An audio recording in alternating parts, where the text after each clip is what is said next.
당장 내 눈앞에서 꺼져. 당신이 갈 곳은 오직 차가운 독방뿐이야. 수갑을 찬 남자가 강남 한복판 길거리로 끌려나가는 순간 주변을 가득 메운 검은 세단 수십 대가 일제히 클렉슨을 울렸습니다. 엄마 장례식 날 진흙탕에 내던져졌던 20살 소녀가 그 모습을 흔들림 없는 눈빛으로 바라보고 있었습니다. 도대체 어떻게 된 일이었을까요? 세상에 아무것도 없던 그 소녀가 대한민국을 움직이는 거물들을 단 하룻밤 만에 불러 모을 수 있었던 이유가 무엇이었을까요? 그리고 10년 전 세상을 떠난 아버지의 번호에서 문자가 왔다면 여러분은 믿으시겠습니까? 폭우가 쏟아지던 경기도 외곽의 한 공동묘지, 바로 그곳에서 이 모든 이야기가 시작됩니다. 사연 시작 전 구독과 좋아요 부탁드립니다. 그럼 오늘의 사연 바로 시작하겠습니다. 20살 여자가 어머니 장례식 날 길거리에 내던져졌습니다. 흙 묻은 상복 차림으로 공동묘지 진흙탕 바닥에 주저앉아 이미 세상을 떠난 아버지 번호로 문자를 보내던 그 순간 아무도 상상하지 못했습니다. 그 낡은 폰 한 대가 대한민국을 뒤흔들 거대한 폭풍의 방아쇠를 당길이라는 것을. 폭우가 쏟아지던 그날 밤이었습니다. 경기도 외곽의 한 공동묘지, 묘비들 사이를 거칠게 헤집으며 걸어오던 남자가 있었습니다. 배만호, 서연의 의붓아버지였습니다. 그는 서연이 입고 있던 상복의 멱살을 거칠게 움켜쥐더니 손에 들고 있던 서류 뭉치를 진흙탕 바닥에 사정없이 내팽개쳤습니다. 내 엄마 숨 끊어졌으니 이 건물도 집도 다 내 거니까 당장 꺼져. 배만호의 목소리는 빗소리보다 더 거칠게 묘지 안을 갈랐습니다. 서연은 무릎 꿇린 채 그 자리에서 움직이지 못했습니다. 아직 온기도 가시지 않은 엄마의 시신을 병원 영안실에 두고 끌려온 자리였습니다. 20살 세상에 혼자 남겨진 소녀가 처음으로 마주한 잔인한 현실이었습니다. 천둥이 하늘을 찢는 소리가 울렸습니다. 빗줄기는 더욱 굵어졌고 서연의 상복은 이미 진흙으로 뒤덮여 있었습니다. 배만호 옆에는 검은 점퍼를 걸친 몸집 큰 사내둘이 서연을 내려다보며 희죽거리고 있었습니다. 서연아, 이 각서에 도장 찍어. 유산포기 각서야. 안 찍으면 두 발로 못 걸어 나간다. 배만호가 발밑에 서류를 서연 쪽으로 이혼하자. 밀어냈습니다. 서연은 그 종이를 내려다봤습니다. 명절 차례상이 위조된 서류였습니다. 시댁 거실이었습니다. 엄마가 평생 피땀 흘려 일군 강남의 건물, 살던 집, 통장 안의 돈까지 배만호의 이름으로 넘기는 각서였습니다. 조용히 손이 부들부들 떨렸습니다. 눈물이 쏟아졌지만 서연은 울음소리조차 내지 않았습니다. 아저씨, 이건 위조 서류야. 엄마는 이런 거 쓴 적 없어. 그 말이 끝나기 무섭게 배만호의 손이 서연의 머리채를 낚아챘습니다. 그녀는 비명도 지르지 못하고 진흙탕에 내동댕이 쳐졌습니다. 빗물이 눈으로 쏟아졌습니다. 옆에 있던 사내 한 명이 구두발로 서연의 손등을 밟고 서 있었습니다. 뼈가 부서질 것 같은 통증이 손목을 타고 어깨까지 올라왔습니다. 아프냐? 더 아프게 해줄까? 배만호가 낮게 웃으며 말했습니다. 그 순간 서연의 시야에 무언가 들어왔습니다. 진흙탕 속에서 뒹굴던 가방 속, 이혼하자. 가방 주머니 깊숙한 곳에 꽂혀있던 오래된 기계였습니다. 아버지의 것이었습니다. 10년 전 아버지가 돌아가시던 날부터 서연이 한 번도 버리지 못하고 품어왔던 낡은 투지폰이었습니다. 서연은 짓밟힌 손을 억지로 뻗어 그 폰을 쥐었습니다. 배만호는 콧방귀를 뀌며 고개를 돌렸습니다. 어차피 저 기계가 뭘 할 수 있겠냐는 표정이었습니다. 무슨 일이 있었던 걸까요? 하수인들도 서로 이 눈빛을 이야기가 교환하며 어떻게 끝나는지 실실 궁금하신 웃었습니다. 분들은 지금 구독 아무도 그 버튼을 낡은 눌러주세요. 폰에 시선을 주지 그 않았습니다. 이야기 어디서 왔는지, 서연은 가늘게 가계부 안에 떨리는 무엇이 손가락으로 적혀 있었는지 전원 아내가 버튼을 가계부 눌렀습니다. 첫 장을 펼쳤습니다. 10년 동안 꺼져 결혼 있던 첫 해라고 기계였습니다. 적혀 있었습니다. 배터리가 남아있을 리 남편이 처음으로 없다고 가계부를 생각했습니다. 쓰라고 했다. 그런데 그렇게 시작됐습니다. 액정 화면이 천천히 한수련이 밝아오기 정우혁을 시작했습니다. 처음 만난 건 빗속에서 26살 봄이었습니다. 진흙탕 위에서 짓밟힌 손 위에서 말수적은 남자였습니다. 낡은 화면이 푸르스름하게 결혼하고 나서야 깨어났습니다. 그 말수적음이 그 폰이 다정함이 살아있었던 아니라는 걸 겁니다. 알게 됐습니다. 10년 동안 신혼 잠들어 첫 있던 해, 이 낡은 정우혁은 기계가 카드 명세서를 서연의 들고 마지막 와 생명줄이자 거대한 반격의 시작점이라는 사실을 주위에 있던 그 누구도 알지 못했습니다. 배만호는 하수인에게 고갯짓을 했습니다. 각서를 끝내라는 신호였습니다. 하수인이 서연에게로 다가오며 각서와 도장을 들이밀었습니다. 서연은 그것을 보지 않았습니다. 빗물이 흐르는 액정 화면을 보고 있었습니다. 살아 돌아온 아버지의 폰, 그 안에 아버지 이름으로 저장된 번호들, 문자 메시지 창이 열려 있었습니다. 서연은 손가락을 천천히 움직였습니다. 아버지의 번호, 그 번호에 문자를 썼습니다. 아빠, 엄마도 죽고 나 이제 갈 곳이 없어. 배만호가 다 빼앗아 갔어. 전송 버튼을 누르는 순간 가냘픈 비프음이 울렸습니다. 먹통인 번호로 보낸 절박한 외침이었습니다. 아무것도 기대하지 않았습니다. 다만 아버지에게 말하고 싶었습니다. 그게 전부였습니다. 어딘가에 있을 아버지에게 딸이 지금 여기 있다고, 혼자라고, 무섭다고. 그런데 그 비프음이 울린 순간 저 멀리 서울 도심의 거대한 어딘가에서 붉은 경보가 울리기 시작했다는 것을 서연은 그때는 알지 못했습니다. 배만호는 짜증스럽게 손목시계를 내려다봤습니다. 시간을 끌 필요가 없었습니다. 상복을 빼앗기고 길바닥에 내던져진 20살짜리 여자애, 아무것도 없는 그녀가 무엇을 할 수 있겠냐는 계산이었습니다. 빨리 서. 각서 찍고 사라져. 2번 다시 내 앞에 얼씬거리지 말고. 서연은 천천히 무릎을 세웠습니다. 빗물이 얼굴을 타고 흘렀습니다. 진흙이 상복에 번졌습니다. 짓밟혔던 손등이 부어올랐습니다. 그래도 서연은 넘어지지 않았습니다. 아버지의 투지폰을 가슴에 꼭 안은 채 묘지 안에 홀로 서 있는 아버지의 묘비를 바라봤습니다.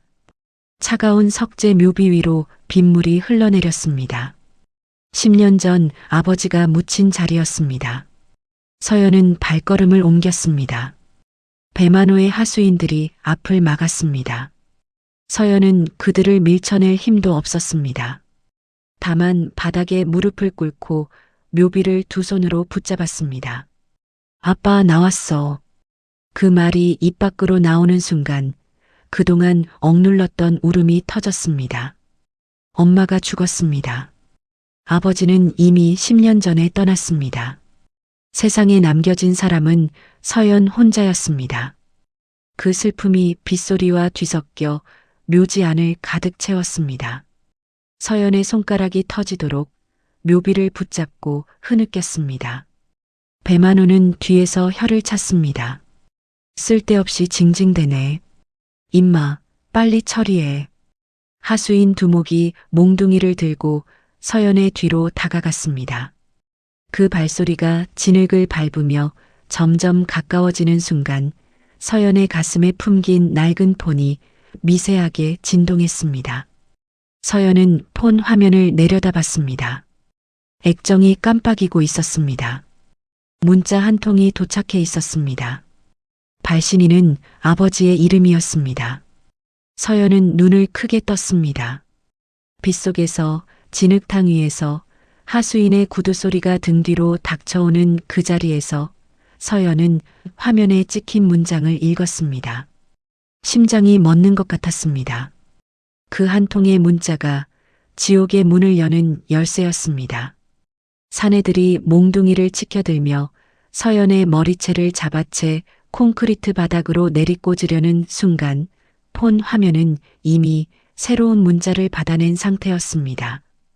화면 속 글자들을 본 서연의 손이 떨림을 멈췄습니다. 20살짜리 여자가 혼자 길거리로 내던져진 그날 밤, 지옥에서 온 답장은 그렇게 시작됐습니다. 아버지 이름으로 온 문자였습니다.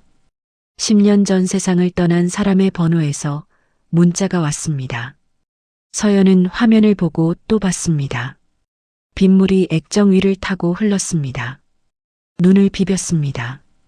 다시 봤습니다. 착각이 아니었습니다. 발신인은 분명 아버지 이름으로 저장된 번호였고 메시지창 안에 짧은 문장 하나가 찍혀 있었습니다. 서연은 살아있는 자리에 있어라. 지금 간다. 심장이 내려앉았습니다. 비명조차 지르지 못했습니다. 폰을 쥔 손이 파들파들 떨리면서도 화면에서 눈을 뗄 수가 없었습니다. 아빠, 정말 아빠가 살아있는 거야? 그 말이 입 밖으로 나오는 순간 서연의 목소리는 비바람을 뚫고 묘지 안을 울렸습니다. 하수인 두목은 그 소리를 듣고 걸음을 멈췄습니다. 동료를 향해 눈짓을 보내며 비열하게 웃었습니다. 미친 기집애가 귀신이랑 대화하냐. 두목이 몽둥이를 바닥에 탁 치며 서연을 향해 구두발을 내딛었습니다. 서연은 움직이지 않았습니다. 폰 화면을 가슴에 껴안은 채 아버지의 묘비 앞에 무릎을 꿇고 있었습니다. 폰 안에 도착한 그 문장이 온몸을 관통하는 것 같았습니다. 지금 간다. 사실 이 번호는 평범한 정비공으로 위장해 살았던 아버지가 생전에 정재계 거물들의 목숨을 구해주고 그 대가로 받아낸 비밀 연락망이었습니다.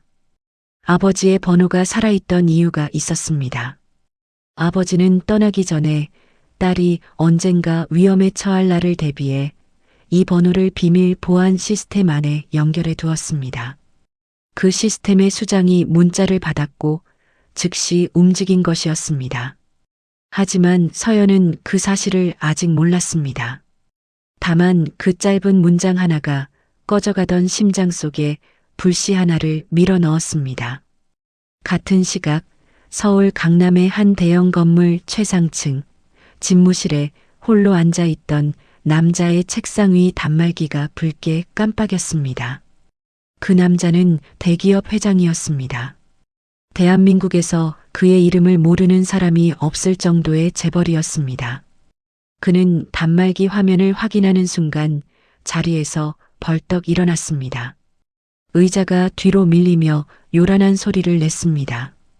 그분의 딸이다. 회장은 책상을 내리치며 비서실장을 향해 사자호를 토했습니다. 우리가 평생을 기다려온 은혜를 갚을 때가 왔다. 즉시 전 수뇌부를 소집해라. 비서실장이 경직된 표정으로 수화기를 들었습니다. 그 전화 한 통이 끊기기도 전에 전직 검찰총장의 개인 단말기에도 경보가 울렸습니다. 대형 로펌 대표의 보안 채널에도 같은 신호가 전해졌습니다. 서연이 공동묘지에서 보낸 문자에 찍혀있던 GPS 좌표, 경기도 외곽의 그 좌표가 실시간으로 세 곳의 단말기에 박혔습니다. 잠자던 권력이 눈을 번뜩이며 깨어나고 있었습니다. 그 시각 강남의 한 고급 한정식집 특실한 배만호는 양주잔을 높이 치켜들고 있었습니다. 빨간 조명 아래 자신을 둘러싼 측근들과 술을 기울이며 기분 좋게 웃고 있었습니다. 그 가련한 기집애는 빈털터리로 쫓겨났으니 이제 이 강남 노른자 땅은 내 세상이다. 주위에서 웃음이 터졌습니다. 잔이 맞부딪혔습니다. 배만호는 제 세상을 만난 것처럼 흥청거렸습니다. 아내의 피땀 어린 재산을 위조 서류 한 장으로 통째로 가로챈 날 밤이었습니다. 배만호는 잔을 내려놓으며 폰을 꺼내 들었습니다. 묘지에 보낸 하수인 두목에게 전화를 걸었습니다. 서연이 그 기집애 확실히 밟아버렸어? 수화기 너머에서 두목의 목소리가 들렸습니다. 사장님, 지금 처리 중입니다. 걱정 마십시오. 배만호는 피식 웃으며 전화를 끊었습니다. 불안감이라고는 없었습니다. 20살짜리 고아, 세상에 아무것도 없는 여자의 하나를 상대로 두려울 게 무엇이 있겠냐는 표정이었습니다. 가해자가 마실 마지막 달콤한 술잔이 처절한 독배로 변하고 있다는 것을 배만호는 꿈에도 알지 못했습니다. 공동묘지에서는 하수인 두목이 서연의 손목을 거칠게 잡아채며 몸을 일으켜 세우고 있었습니다. 각서를 들이밀었습니다. 손가락이 부러진 것처럼 아팠습니다. 서연은 그 서리를 보지 않았습니다. 찍어. 빨리. 두목이 낮게 으르렁댔습니다. 서연은 폰 화면을 다시 봤습니다. 새 메시지가 와 있었습니다. 움직이지 마. 곧 도착한다. 그 순간 산 전체를 뒤흔드는 거대한 진동이 느껴졌습니다. 처음에는 천둥인 줄 알았습니다.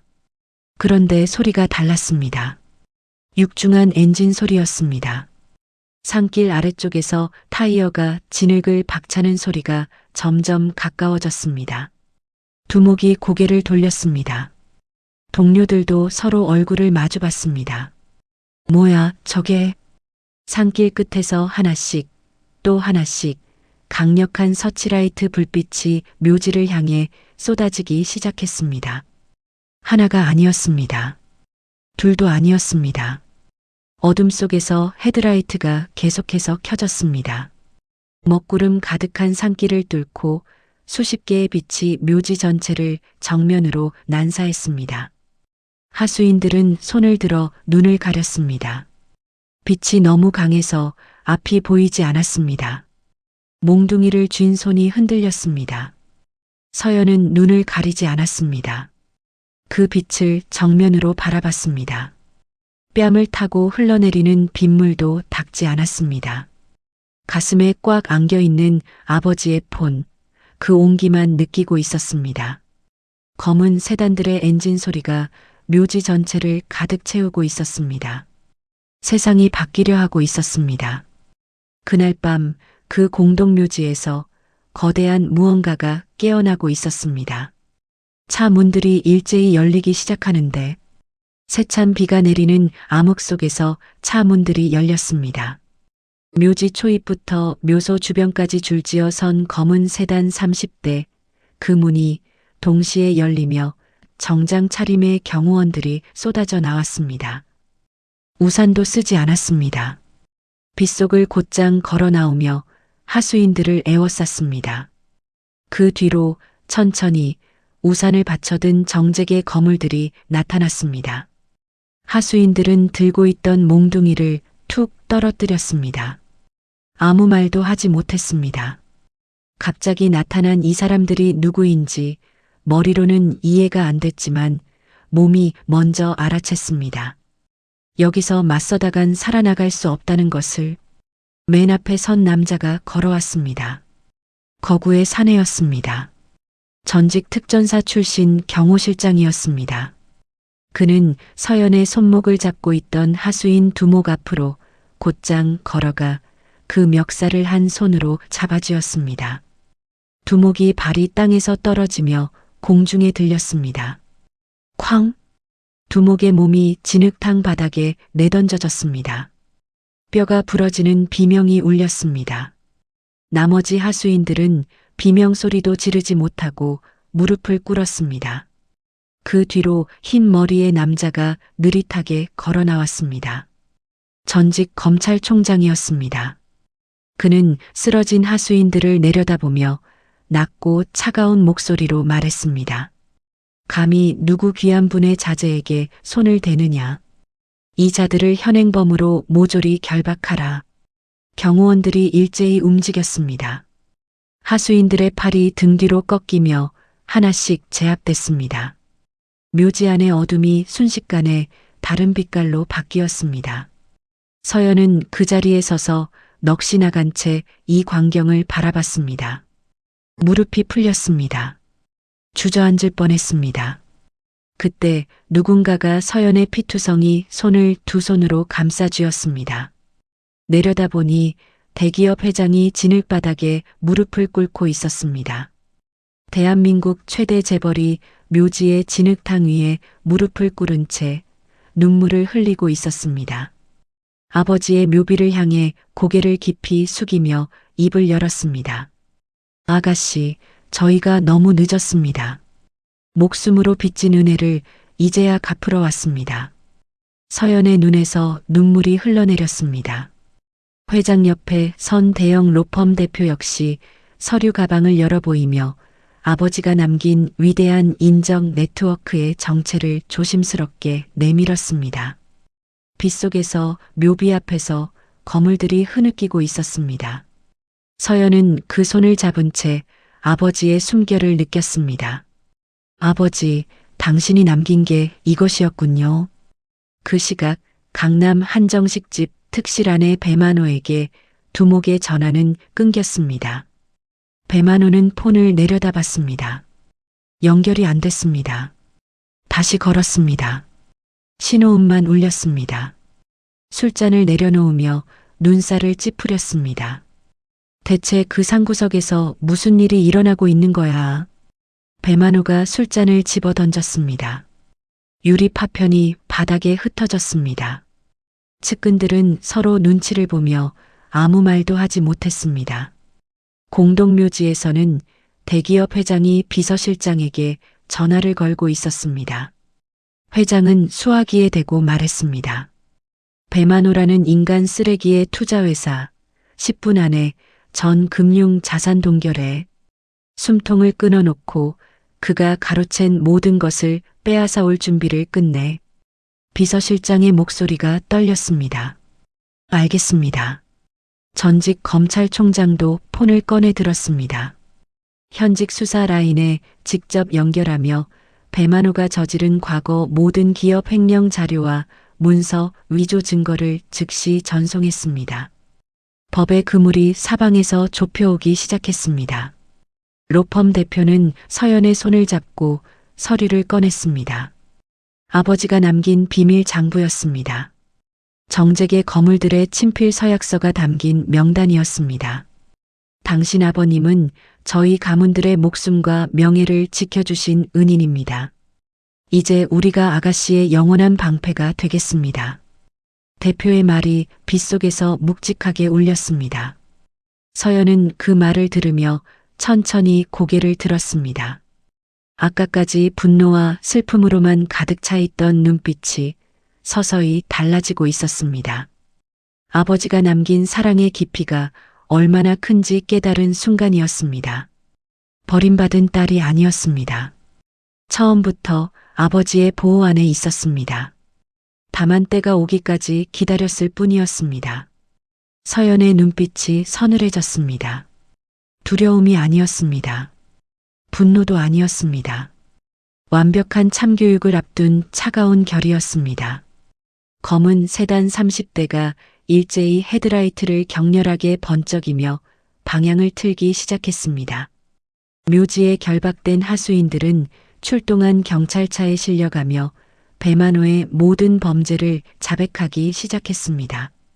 세단의 행렬이 강남을 향해 빗속을 가르며 질주했습니다. 배만호가 아직 잔을 기울이고 있는 그 한정식 집을 향해. 그 특실 문이 부서지기까지 이제 얼마 남지 않았습니다. 거물들의 경호팀이 강남 한정식 집 정문을 밀어젖히는 소리가 빗소리를 뚫고 퍼져나가는데 발길질 한 번의 특실 문이 박살났습니다. 나무 파편이 안쪽으로 날아들었습니다. 배만호와 측근들은 화들짝 놀라 자리에서 일어났습니다. 그리고 그 부서진 문틈 사이로 걸어 들어오는 사람들을 보는 순간 배만호의 손에서 양주잔이 떨어져 산산조각 났습니다. 대기업 회장이었습니다. 전직 검찰총장이었습니다. 그리고 그 사이에서 흙 묻은 상복을 입고 서연이 걷고 있었습니다. 배만호가 뒷걸음질 쳤습니다. 네가 어떻게 여기에? 그리고 이분들은 대체 누구냐? 그의 목소리가 떨렸습니다. 서연은 대답하지 않았습니다. 배만호를 향해 서늘한 눈빛을 박아 넣은 채 천천히 방 안으로 걸어 들어왔습니다. 엄마의 장례식장에서 입었던 흙 묻은 상복, 진흙이 굳어 얼룩진 그 상복이 오히려 더 무겁고 당당하게 보였습니다. 전직 검찰총장이 앞으로 걸어 나왔습니다. 배만호의 뚱뚱한 몸 바로 앞에 멈춰 서더니 손에 들고 있던 서류를 얼굴에 집어 던졌습니다. 긴급 체포영장이었습니다. 전방위 압수수색 서류였습니다. 총장은 배만호의 멱살을 잡아 벽에 처박으며 방안이 떠나가라 호통을 쳤습니다. 내 놈이 감히 누구의 명예를 더럽히고 고아를 길거리에 버렸느냐. 배만호가 벽에 부딪혀 신음했습니다. 핏기가 얼굴에서 빠져나갔습니다. 측근들은 입술만 달싹이다 아무 말도 못했습니다. 대기업 회장이 비서를 불렀습니다. 비서가 노트북을 들고 걸어왔습니다. 회장은 그 화면을 배만호의 눈앞에 강제로 고정시켰습니다. 봐라. 화면 안에서 배만호의 투자회사 주가가 바닥으로 곤두박질 치고 있었습니다. 숫자들이 붉은 화살표와 함께 곤두박질 치는 화면이 배만호의 눈동자에 반사됐습니다. 회장은 낮고 강하게 말했습니다. 내 놈이 가로챈 건물과 채권, 그리고 내 명의로 된 모든 은닉 자산은 지금 이 순간부로 몰수다. 배만호는 화면을 보는 순간 다리가 꺾였습니다. 평생 쌓아 올린 탐욕의 탑이 눈앞에서 먼지가 되어 무너지는 소리가 들리는 것 같았습니다. 전 재산을 잃은 자의 비명이 방 안을 꽉 채웠습니다. 배만호는 서연의 발밑으로 기어왔습니다. 그 흙 묻은 구두를 두 손으로 붙잡고 이마를 바닥에 찌으며 애원했습니다. 서연아, 내가 눈이 멀었었다. 한 번만 살려다오. 제발. 서연은 그 손을 바라봤습니다. 엄마의 장례식장에서 자신을 마루바닥으로 내팽개쳤던 손이었습니다. 묘지에서 머리채를 잡아채 진흙탕에 처박았던 손이었습니다. 서연은 가만히 배만호를 내려다봤습니다. 그리고 구두발로 그의 가슴을 밀쳐냈습니다. 당장 내 눈앞에서 꺼져. 당신이 갈 곳은 오직 차가운 독방뿐이야. 배만호가 뒤로 나자빠졌습니다. 로펌 대표가 앞으로 나서며 판결 가처분 신청서를 펼쳤습니다. 대표가 선언했습니다. 배만호 씨의 지분은 전 세계를 통틀어 영원입니다. 가로챘던 모든 부동산 명의는 이 자리에서 서연 씨 이름으로 환원됩니다. 징벌적 손해배상으로 평생 빚쟁이로 살 것입니다. 배만호는 머리를 쥐어뜯으며 짐승 같은 비명을 질렀습니다. 그 비명이 채 끝나기 전에 정복 경찰들이 방 안으로 쏟아져 들어왔습니다. 배만호의 두 팔이 뒤로 꺾이며 차가운 수갑이 채워졌습니다. 경찰이 배만호를 강제로 끌어당기자 그는 발버둥을 쳤습니다. 이건 사기야. 무효라고. 이거나. 아무도 대꾸하지 않았습니다. 서연은 흔들림 없는 눈빛으로 그 모습을 바라봤습니다. 배만호가 수갑을 찬 채 방 안에서 끌려나가는 장면이 마치 느린 그림처럼 눈앞을 지나갔습니다. 강남 한복판 길거리로 나온 배만호의 앞에는 검은 세단들이 줄지어 대기하고 있었습니다. 운전사들이 일제히 클렉슨을 울렸습니다. 야유였습니다. 건물 앞을 지나던 시민들도 핸드폰 화면을 들어 보이며 웅성거렸습니다. 뉴스 속보가 이미 퍼져 있었습니다. 위조 상속, 살인교사 교사 혐의, 강제 축출. 사람들이 손가락질을 했습니다. 배만호는 고개를 처박은 채 호송차 안으로 사정없이 처박혔습니다. 차 문이 쾅 닫혔습니다. 서연은 한정식 집 앞 인도 위에 서서 그 호송차가 사라지는 것을 바라봤습니다. 빗줄기가 조금씩 잦아들고 있었습니다. 서연은 가슴에서 아버지의 투지폰을 꺼내 화면을 봤습니다. 아버지 이름으로 온 답장 메시지 뒤에 또 다른 문자가 찍혀 있었습니다. 서연은 눈을 가늘게 뜨며 발신인 이름을 확인했습니다. 아버지의 이름이 아니었습니다. 정체불명의 영문 코드로 바뀌어 있었습니다. 서연의 손이 천천히 멈췄습니다. 그날 밤이 지나고 아침이 왔습니다. 어젯밤의 폭우가 거짓말이었던 것처럼 하늘은 찬란하게 개어 있었습니다. 서연은 거물들의 호의를 받으며 다시 공동묘지를 찾았습니다. 한 손에 엄마의 영정사진을 들고 한 걸음씩 묘소 언덕을 올랐습니다. 아버지의 묘비 위로 눈부신 햇살이 쏟아져 내렸습니다. 어젯밤 그 빗속에서 진흙탕에 짓밟혔던 서연이 이제 당당한 걸음으로 같은 길을 오르고 있었습니다. 가슴속에 응어리져 있던 슬픔이 안개처럼 흩어지는 순간이었습니다. 대기업 회장과 거물들은 묘소 초입에 줄을 맞춰 서서 고개를 숙였습니다. 서연이 부모님과 온전히 마지막 인사를 나눌 수 있도록 물러서서 묵념으로 지켜봤습니다. 서연은 아버지의 묘비 앞에 흰 꽃을 내려놓고 무릎을 꿇었습니다. 엄마의 영정사진을 곁에 세웠습니다. 아빠, 나 이제 안 울어. 아빠가 남긴 은인들이 내 방패가 되어줬어. 눈물이 흘렀습니다. 그래도 이번에는 달랐습니다. 서러워서 흘리는 눈물이 아니었습니다. 아버지의 깊이를 알아버린 딸이 흘리는 눈물이었습니다. 바람이 불어와 서연의 머리카락을 부드럽게 쓸어 넘겼습니다. 마치 부모님이 하늘에서 미소 짓는 것 같았습니다. 묘비에 닿은 햇살이 서연의 어깨를 따뜻하게 감쌌습니다. 서연은 몸을 일으켜 거물들을 향해 고개를 깊이 숙였습니다. 전직 검찰총장이 서연의 어깨를 토닥이며 말했습니다. 우리가 살아 숨쉬는 한 아가씨의 미래를 위협할 자는 대한민국에 단 한 명도 없을 것입니다. 서연은 고개를 들었습니다. 더 이상 버림받은 고아가 아니었습니다. 세상에서 가장 강력한 백을 가진 당당한 존재였습니다. 그 순간 서연은 손안의 아버지 폰을 다시 꺼냈습니다. 어젯밤 한정식 집 앞에서 확인했던 그 이름, 정체불명의 영문 코드로 바뀌어 있던 발신인이 마음에 걸렸습니다. 메시지 창을 열었습니다. 그 코드를 오래 들여다봤습니다. 그때였습니다. 묘소 저 너머, 나무 사이에서 누군가가 이쪽을 지켜보고 있다는 느낌이 들었습니다. 서연은 천천히 고개를 들었습니다. 나무 그늘 안에 한 사내가 서 있었습니다. 검은 옷을 입은 남자였습니다. 그는 서연과 눈이 마주치자 시선을 피하지 않았습니다. 품속에서 무전기를 꺼내 만지작거리다가 가볍게 고개를 끄덕였습니다.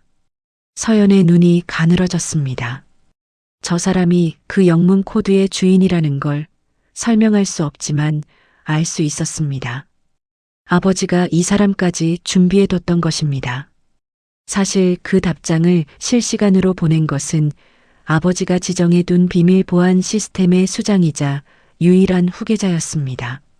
아버지는 딸이 위험에 처할 날을 대비해 평생을 바쳐 거대한 인적 그물망을 촘촘히 설계해 두었습니다. 폭우가 쏟아지던 거물들을 움직이고 하수인들을 제압하고 배만호를 파멸로 이끈 모든 그림의 뒤에 이 사내가 있었습니다. 서연은 묘비를 매만졌습니다. 아버지가 얼마나 치밀하게 자신을 위해 모든 것을 준비해뒀는지 알 것 같았습니다. 아빠, 대체 어디까지 나를 위해 준비해둔 거야? 나직하게 중얼거리며 묘비를 쓸었습니다. 바람이 다시 거세게 불어왔습니다. 새로운 서사가 시작될 것 같은 바람이었습니다. 거물들이 일제히 서연을 향해 거수 경례를 올렸습니다. 검은 세단들의 차문이 열렸습니다. 서연을 새로운 삶의 시작점으로 모실 준비가 됐다는 신호였습니다. 그런데 그 사내가 걸어오고 있었습니다. 나무 그늘에서 나와 서연을 향해 천천히 조용히 걸어오고 있었습니다. 서연은 그 자리에 서서 사내를 기다렸습니다. 아버지가 남긴 마지막 비밀이 어떤 모습을 하고 있는지 드디어 마주할 시간이 왔습니다. 사내가 멈춰서며 허리를 숙였습니다. 그리고 품속에서 무언가를 꺼내 들었습니다. 그는 서연이 입고 낡은 있던 봉인이 상복의 새겨진 역사를 것이었습니다. 거칠게 움켜쥐더니 아버지의 손에 표식이었습니다. 들고 있던 서류 뭉치를 앞으로 아가씨의 진흙탕 그림자가 바닥에 되겠습니다. 사정없이 사내의 목소리는 내팽개쳤습니다. 낮고 내 조용했습니다. 엄마 숨 끊어졌으니 하지만 이 건물도 묘지 전체가 그 집도 말을 다 들은 내 것 거니까 같았습니다. 당장 꺼져. 서연의 손이 배만호의 천천히 목소리는 아버지의 빗소리보다 폰을 꼭 더 쥐었습니다. 거칠게 묘지 안을 아버지의 갈랐습니다. 유산은 돈도 서연은 건물도 무릎 꿇린 채 거물들의 그 자리에서 인맥만도 움직이지 아니었습니다. 못했습니다. 이 아직 사람이었습니다. 온기도 가시지 않은 이 엄마의 그림자가 시신을 아버지가 병원 남긴 영안실에 진짜 두고 마지막 끌려온 선물이었습니다. 자리였습니다. 저택으로 20살 향하는 세상에 세단의 혼자 뒷자리에 남겨진 탑승하는 서연의 처음으로 눈빛이 마주한 이제는 잔인한 현실이었습니다. 처음 그날 밤 천둥이 진흙탕에 하늘을 쓰러졌던 찢는 그 소리가 소녀의 울렸습니다. 눈빛이 아니었습니다. 빗줄기는 더욱 서연을 붉어졌고 태운 세단 행렬이 서연의 상복은 묘지를 이미 떠났습니다. 진흙으로 뒤덮여 차창 있었습니다. 밖으로 멀어지는 부모님의 배만호 묘비를 옆에는 서연은 검은 점퍼를 눈이 걸친 아플 때까지 몸집 큰 바라봤습니다. 사내들이 서연을 내려다보며 아빠 엄마 희죽거리고 하늘에서 있었습니다. 걱정 없이 서연아, 행복하게 잘 이 지내. 각서에 도장 소리 찍어. 내지 않고 유산 입술로만 포기 각서야. 전했습니다. 안 찍으면 검은 세단들의 두 발로 못 행렬이 걸어나간다. 산길을 내려갔습니다. 배만호가 발밑에 마치 서리를 거대한 서연 철갑 쪽으로 성벽이 밀어냈습니다. 움직이는 것처럼 서연은 위험찬 그 모습이었습니다. 종이를 내려다봤습니다. 노을빛이 들기 위조된 시작한 하늘 서류였습니다. 아래 세단들의 엄마가 지붕이 평생 피땀 번뜩였습니다. 흘려 일군 그 강남의 시각 건물 감옥의 살던 독방에서는 통장 안의 배만호가 돈까지 시멘트 바닥에 엎드려 배만호의 있었습니다. 이름으로 넘기는 전 재산이 각서였습니다. 날아갔다는 충격이 손이 부들부들 가시지 않았습니다. 떨렸습니다.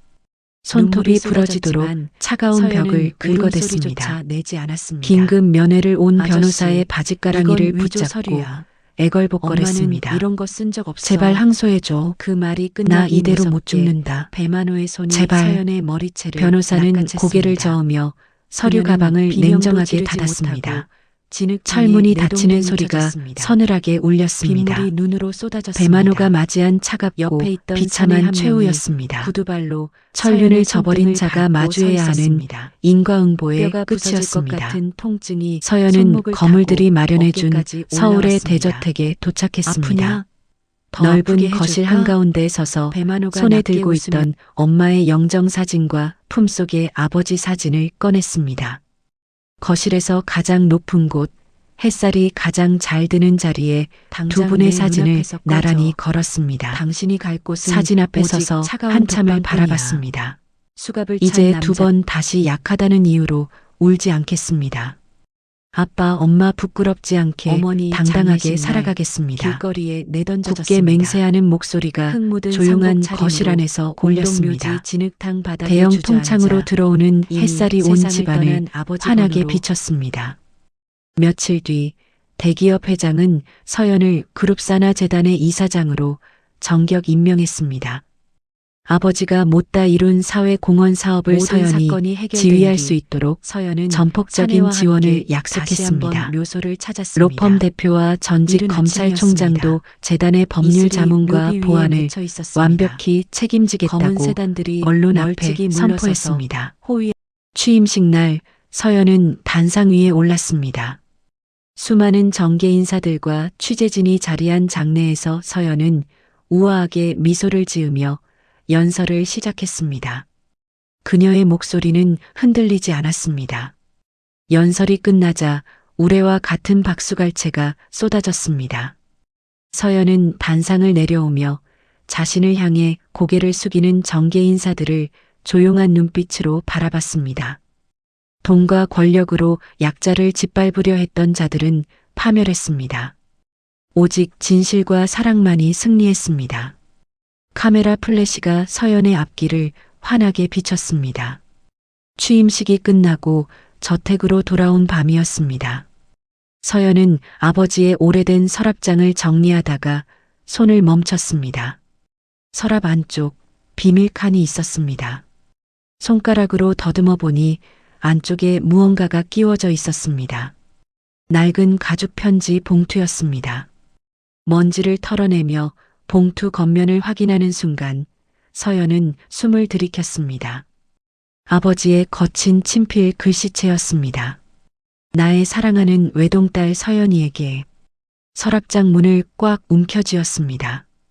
낡은 가죽의 냄새가 방 안을 채웠습니다. 모든 복수가 끝났다고 생각했던 순간 아버지가 남겨둔 마지막 유언장이었습니다. 서연은 부엌으로 가서 칼을 찾았습니다. 봉투 끝을 잘랐습니다. 가늘게 떨리는 손가락으로 편지를 꺼냈습니다. 아빠, 아직도 내가 모르는 비밀이 있는 거야? 나직하게 움쪼리며 편지지를 폈습니다. 가해자를 파멸로 이끈 것보다 더 거대한 아버지의 진짜 유산이 그 베일을 벗으려 하고 있었습니다. 서연이 숨을 죽이며 첫 줄을 읽기 시작하는데 편지지는 누렇게 빛바랜 종이었습니다. 아버지의 필체는 크고 묵직했습니다. 서연은 첫 줄부터 손이 떨렸습니다. 서연아, 이 편지를 읽고 있다면 아마 아빠가 떠난 지 꽤 긴 시간이 지났겠지. 그리고 네가 많이 힘든 일을 겪었겠지.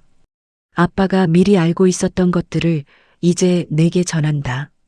서연은 멈추지 않고 읽어 내려갔습니다. 편지에는 아버지가 과거 목숨이 위태로운 보안 업무를 수행하면서도 오직 딸을 지키기 위해 거물들과 맺었던 비밀 계약의 전말이 담겨 있었습니다. 어떤 조건으로 계약했는지, 어떤 약속을 받아냈는지, 그 거물들이 아버지에게 어떤 빚을 졌는지, 아버지의 눈물 자국이 편지지 곳곳에 배어 있었습니다. 자식을 향한 눈물이었습니다. 이 편지를 쓸 때 아버지는 무슨 얼굴을 하고 있었을까요? 서연은 그것을 상상하다가 눈물이 먼저 흘렀습니다. 아버지의 은인들이 너의 영원한 방패가 되어줄 것이다. 그 구절에서 손이 멎었습니다. 이미 그 일이 이루어졌습니다. 아버지가 쓴 문장 속 예언이 현실이 됐습니다. 그리고 편지의 마지막 구절에 다다랐을 때 서연은 헛웃음을 터뜨렸습니다. 배만호가 언젠가 배신할 것을 아버지는 이미 10년 전부터 예견하고 있었습니다. 그 배신의 순간을 대비해 아버지는 모든 법적 덫을 미리 놓아뒀습니다. 배만호가 가로챘던 재산이 전부 처음부터 아버지가 짜놓은 함정 자산이었습니다. 온몸에 소름이 돋았습니다. 가해자는 처음부터 죽은 아버지가 짜놓은 거대한 판 위에서 노란한 광대에 불과했습니다. 아버지의 치밀한 복수 시나리오가 마침내 완벽하게 퍼즐을 맞춘 순간이었습니다. 서연은 편지를 접어 가슴에 안았습니다. 저택 마당으로 나왔습니다. 밤하늘 아래 검은 세단들이 줄지어 서 있었습니다. 대기업 회장이 마당에서 그녀를 기다리고 있었습니다. 서연이 걸어왔습니다. 회장님, 저 재단을 만들겠습니다. 배만호 같은 자들에게 당한 세상의 억울한 약자들을 돕는 구원재단을요. 아빠의 뜻을 잇고 싶습니다. 회장은 서연의 얼굴을 오래 바라봤습니다. 그리고 천천히 깊게 고개를 숙였습니다. 법원에서는 최종 공판이 열렸습니다. 배만호에게 징역 20년의 중형이 선고됐습니다. 그의 모든 재산은 몰수되어 서연이 설립한 재단으로 강제 기부하는 판결이 내려졌습니다. 배만호는 재판장 바닥에 쓰러져 피를 토하듯 통곡했습니다. 그 누구도 돌아보지 않았습니다. 판사의 의사봉 소리가 가해자의 종말을 고했습니다. 재단 설립식 날 서연은 수많은 취재진 앞에서 아버지의 낡은 투지폰을 높이 들어 올렸습니다. 이 작은 폰은 제 아버지가 남기신 영원한 사랑입니다. 그리고 세상의 정의가 죽지 않았다는 증거입니다. 장내에 조용한 박수가 쏟아졌습니다. 플래시 세례 속에서 서연의 흙 묻었던 상복 자리에는 이제 단정한 정장이 입혀져 있었습니다. 설립식이 끝나고 화려한 파티장을 홀로 빠져나왔습니다. 저택 마당의 어둠 속에서 검은 정장을 입은 사내가 걸어 나왔습니다. 아버지의 수제자였습니다. 어젯밤 묘소에서 고개를 끄덕였던 그 사내였습니다. 사내는 서연의 앞에 멈춰서서 허리를 숙였습니다. 그리고 품속에서 낡은 USB 하나를 꺼내 들었습니다. 이것이 아버님이 목숨과 맞바꾼 진짜 유산입니다. 서연은 그 USB를 건네받았습니다. 손바닥 안에 꽉 쥐었습니다. 아버지의 사랑이 얼마나 크고 치밀했는지 이제는 다 알 것 같았습니다. 아니, 아직 다 알지 못할 수도 있었습니다. 그 USB 안에 무엇이 담겨 있는지 서연의 눈이 조용히 빛났습니다. 사내는 부동자세를 취한 채 서연을 바라봤습니다. 두 사람 사이에 차가운 밤바람이 불었습니다. 서연이 그 사내의 깊은 눈을 똑바로 바라봤습니다.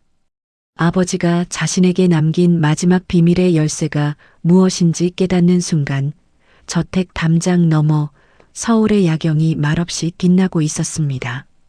사내의 손에서 USB를 받아 쥔 서연은 저택 서재로 들어갔습니다.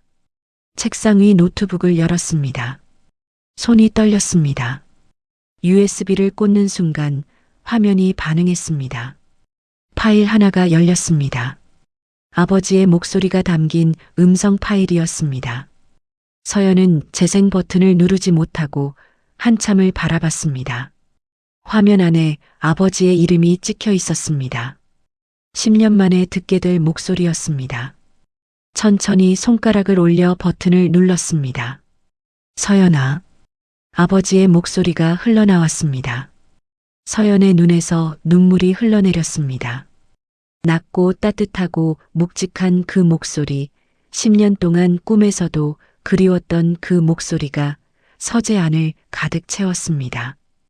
아빠가 떠난 뒤 네가 많이 힘들었지? 그래도 잘 버텨줬구나. 아빠는 알고 있었다. 우리 서연이가 어떤 아이인지. 서연은 입술을 깨물었습니다. 이 USB 안에는 아빠가 거물들과 맺은 계약서, 원본, 그리고 앞으로 서연이가 어떤 일을 해야 하는지 담아뒀다. 아빠가 살아있는 동안 하지 못한 일들이 있어. 억울하게 당한 사람들, 힘없어서 목소리조차 내지 못한 사람들을 위해 네가 해줄 수 있겠니? 아빠가 믿는 건 세상이나 권력이 아니라 언제나 너였다. 목소리는 거기서 끊어졌습니다. 서연은 한동안 움직이지 못했습니다. 창밖에서 바람소리가 들렸습니다. 서랍 안에서 가져온 편지, 가슴에 품었던 낡은 투지폰, 그리고 손에 쥔 USB까지 아버지가 평생을 바쳐 딸에게 남긴 것들이었습니다. 서연은 눈물을 닦고 자리에서 일어났습니다. 모든 사건이 해결된 뒤 서연은 사내와 함께 다시 한번 묘소를 찾았습니다. 이른 아침이었습니다. 이슬이 묘비 위에 맺혀 있었습니다. 검은 새단들이 멀찍이 물러서서 호위하듯 서 있었습니다. 서연의 발걸음은 그 어느 때보다 가볍고 당당했습니다. 아버지의 묘비 앞에 섰습니다. 고개를 숙이며 오래 묵념했습니다. 아빠, 잘 부탁해. 그 말 하나로 충분했습니다. 이후 배만호가 탐냈던 강남의 건물들은 새롭게 바뀌었습니다. 갈 곳 없는 고아들이 들어와 살 수 있는 쉼터가 됐습니다. 소외된 시니어들이 따뜻하게 머물 수 있는 공간이 됐습니다. 악인의 탐욕이 서연의 손을 거쳐 거대한 선행의 씨앗으로 황골탈퇴했습니다. 새 간판 앞에서 눈물을 훔치는 시니어들의 모습이 뉴스에 실렸습니다. 대기업 회장과 거물들은 재단에 매년 수백억 원의 후원금을 전폭 지원했습니다. 아버지와 맺었던 약속을 철저히 이행했습니다.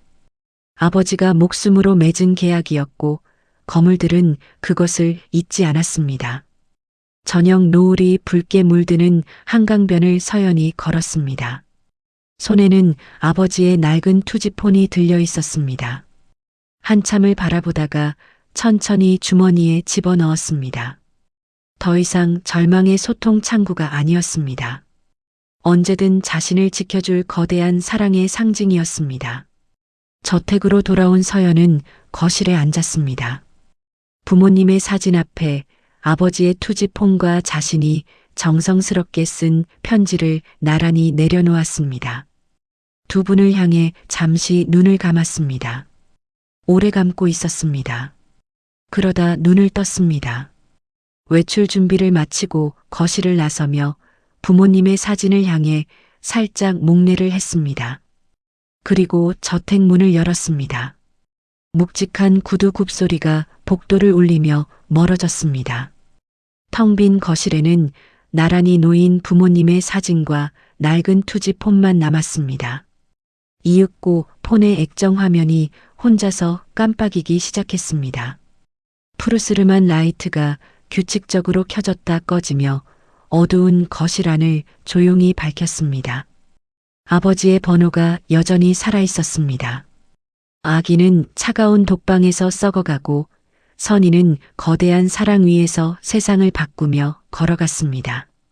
부모님의 사진 속 두 얼굴이 더없이 환하게 웃고 있었습니다.